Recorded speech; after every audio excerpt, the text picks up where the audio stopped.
که څه هم د افغانستان دفاع وزارت د امریکا له پوځي مرستو منندوی دی، خو د افغان ځواکونو په چټک تجهیز ټینګار کوي. د دفاع سرپرست وزیر محمد معصوم ستانکزي د دوشنبې په ورځ د امریکا او افغانستان ترمنځ د امنیتي او دفاعي همکاریو د سند د تطبیق د لارو چارو په غونډه کې چې د مشرانو جرګې لخوا رابلل شوي و وویل چې امنیتي ځواکونه لا هم په ځینو برخو کې پوځي تجهیز ته اړتیا لري. ښاغلی ستانکزی وایي چې امریکا د امنیتي او دفاعي سند له مخې افغان امنیتي ځواکونه تمویل او تجهیزوي. از لحاظ داشتن هلیکوپتر و ترانسپورت و ایگپا تا یک حد به حد کافی کمک صورت گرفته. در این قسمت چی نیست.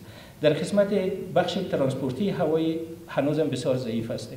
در قسمت تیارات شکاری و جنگی در این قسمت اگر بگویم که تابالی چیزی نداره، ایگپ واقعی هستند. آقای ثقیله ترکی هم یک مقدار سلاح‌های جدید در اختیار گذاشته شده و از این استفاده میشه، ولی ما در تلاش ازی هستیم که این باید تا آخرین سطح، تا آخرین جزء با مرقمی که در تشکیل گنجانیده شده در اونجا برسن. ښاغلی ستانکزی وایي د افغان ځواکونو پیاوړتیا تر 2016 میلادي کال پورې د امنیتي ځواکونو تمویل، د یادو ځواکونو د روزنې چټکول، له تروریزم سره د مقابلې لپاره د سیمه ییزې اجماع رابلل د وارسا راتلونکي غونډې ته د دوی د پام وړ وړاندیزونه دي.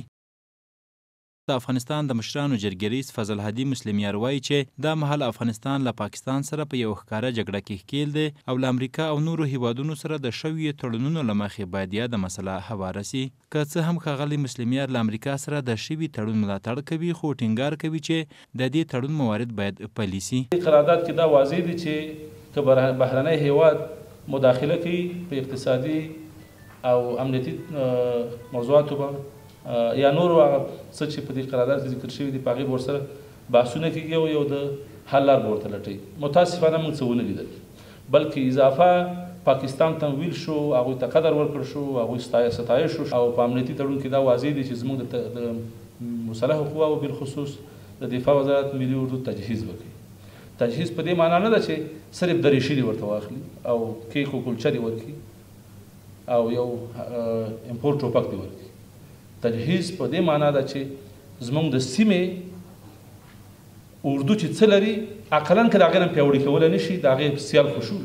ښاغلی مسلمیار د امریکا له متحده ایالاتو او د ناټو له غړیو هیوادونو غواړي چې کډې ژمنو په نظر کې نیولو سره باید افغان امنیتي ځواکونه بشپړ تجهیز او تمویل کړي.